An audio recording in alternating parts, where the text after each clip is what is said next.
Hello everyone, especially sa ato ang mga new content creator. Kumusta? Nakasetup na ba ang tanan?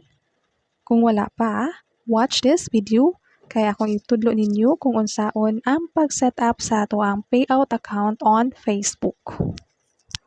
So kinsa man ninyo dinhi ang naglisod sa pag-setup sa inyong mga payout account o naabtan na lang sa pagka-expire sa inyong earnings, sa inyong mga earnings within 6 months.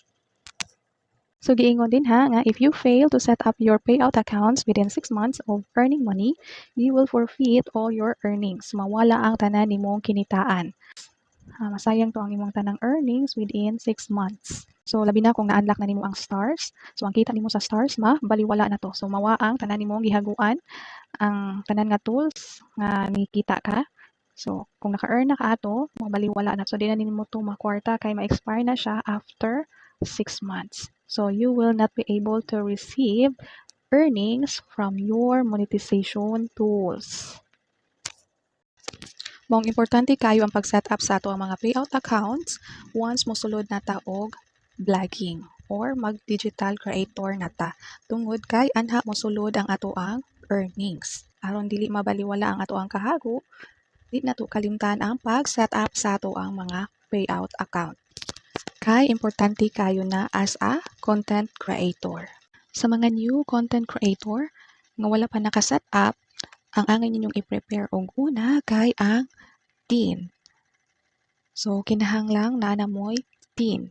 Wala pa mo'y TIN or tax identification number, pagkuha na mo dito sa BIR.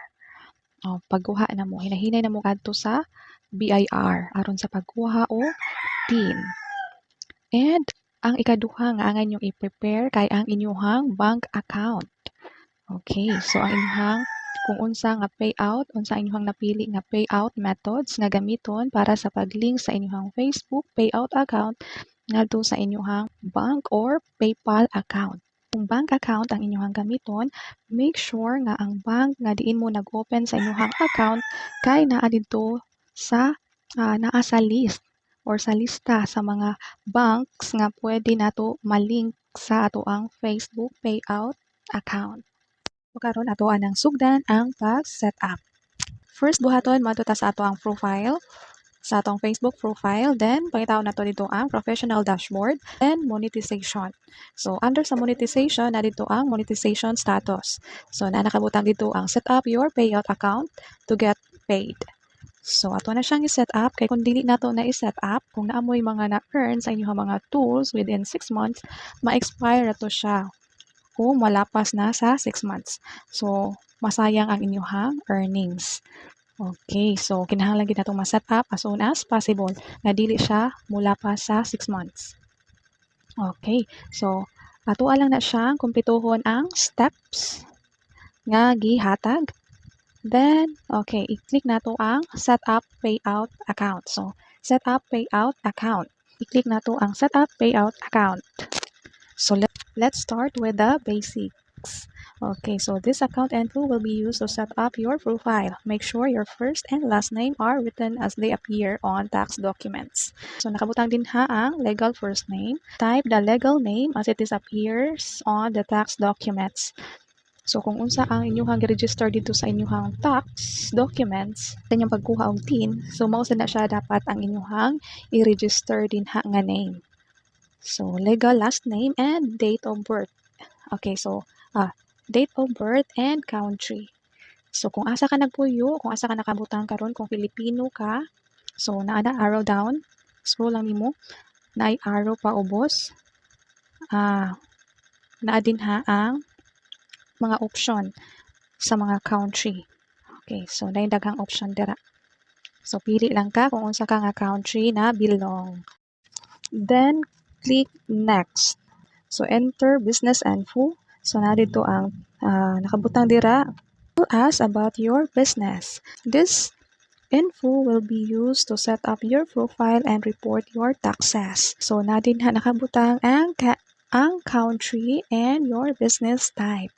So, kung asa man ka nga country na belong, kung Pilipino ka, Philippines ang imong ibutang. Okay. So, business type. So, natin ha, na-arrow down. I-click lang nimo ang arrow down, so manggawas na dito ang mga business type. Na dito ang individual or sole proprietor, partnership, joint venture, LLC, public corporation, private corporation, government corporation, non-profit. So, gamay ra ang imong masahod, pero gamay ra pod ang tax ng non-profit. But most of the vloggers, okay, sa mga content creator, kaya ang ilahang gipang pili ang individual or sole proprietor. Asa may kalahian sa for-profit business and for non-profit business. So, for-profit business is primary focus on generating profit for its owners or shareholders, while a non-profit organization mainly purpose is to benefit the community or specific cause without seeking financial gain. Okay, so kung gusto ka nga mukita og dako sa pag-vlog, pilia ang sole proprietor or individual. Okay, so far, wala pa man pud ko'y nakita nga mga problema, especially sa pag-release sa payout sa mga sa non-profit. Kaya ako adito non-profit gid ang nakabutang. So, nakasahod na pud ko. Then, after wasa to kabaw kay dili man siya monthly, kay dili man siya mo abot sa minimum nga amount sa pag-payout. So mao nang dugay mataod-taoran gid siya kay kinahanglan man nato maabot ang katong minimum amount para sa pag-payout. So mao lang sana mao ra pud na ako ang nabantayan so far. So kung naatay mga problema, so ako pang i-observe kung unsa mga problems na akong ma-experience as a non-profit, pwede ta mo appeal kay Meta. Mo submit ta mo report ta ni Meta about sa ato ang payout account. Then, ang last steps kay ang tax verification. I-add dito ang add your tax info. So, na may fill outan nga form based sa unsa nga business type ang imuhang gipili. Okay, so nakabutang diha, add your tax info. This info is required for tax reporting and should match your most recent tax return. Okay, so that's all for today. I hope you learned something. Don't forget to react, share, and follow. Bye-bye.